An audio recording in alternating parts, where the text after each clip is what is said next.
Hello and welcome to the National Post Politics Bureau. I'm Stuart Thomson and I'm joined by Catherine Lévesque, one of our reporters in the Bureau today.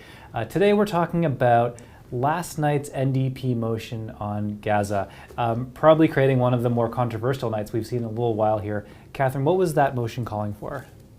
So it was a motion calling for a variety of different things. There were 9 points designed to de-escalate the situation in Gaza. At least that's what the NDP was calling for. So it was a range of things like calling for a ceasefire, something that Canada has already done, but also suspending all arms trade with Israel, but also technology sales. And it was perhaps more controversially calling on Canada to officially recognize the state of Palestine, something that none of our G7 partners have done. So essentially what we saw is that the Liberals, came into this with negotiations. They attempted to water down the motion, which they, in the end, successfully did. So I would say on these 9 points, there were amendments on all of them. So there were points such as, having more vocabulary to condemn Hamas, something that the NDP agreed to do. I would say really the points of contention, what we were told was really around the arms trade, because Canada does have some international treaties right now they have to respect. So that was a bit difficult, but also around Palestine statehood, that was also, the subject of very intense negotiations. But in the end, they arrived to a consensus. And so really, instead of calling to recognize the state of Palestine, for instance, we're calling for a long-term solution for peace in the region and eventually a two-state solution that would recognize the state of Palestine. So as you can see, we're not talking about the same motion anymore. It's really been watered down to make it more acceptable for the government. Yeah, and all this happened pretty late last night. It seemed like frantic negotiations, right? Absolutely. What we were told is during the weekend there were negotiations between House leaders, for instance.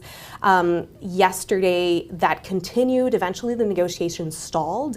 And Mélanie Joly came into the House and said that, there were really a lot of problems with this motion and kind of hinted that the government would not be supporting it, even though a number of MPs said that they would support the original motion. So, the talks started after that, and when it came to the wire, we're told that Mélanie Joly was really frantically running all around Parliament, going to the Liberal NDP lobbies, also going to the Prime Minister's office, but also the Government House Leader's office. And essentially, in the evening, the Government House Leader was given this amended motion just minutes before he came in the House and presented it. And that really caused a whole stir in the House of Commons because MPs were debating all day on the original motion, and then we come with this new amended motion that was completely different, so it really caused a big stir, but ultimately it went ahead, the vote went ahead, and a majority of Liberals ended up supporting it. Can you explain the political dynamics here? Why were the Liberals so desperate to get these changes made? Because I think they realized that a lot of their MPs were going to support the original motion, which was going to look bad on them. So they, did everything in their power to make it more acceptable, let's say, for the government. So that, as we saw, almost all of the MPs ended up actually voting for the watered down motion, all except for 3 Liberals, so Marco Mendicino, Anthony Housefather, and Ben Carr, who, even rejected all those amendments.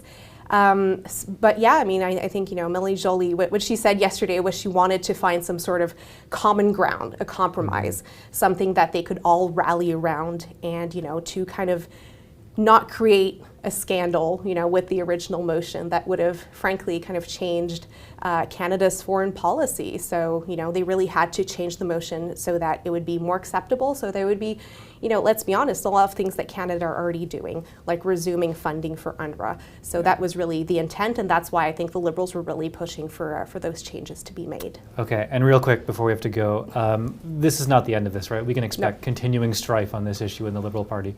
Oh, absolutely. I think there's a lot of questions still about, what's to come, right? Because, Anthony Housefather, he said before the vote that, if Cabinet, for instance, was to support this motion, the original one, that he would reconsider his political future. So, you know, this opens really a big box of, okay, what does Canada do from here? Also, it creates a lot of questions about, our allies, because some of our allies have hinted that they would maybe eventually recognize the state of Palestine, in a peace process.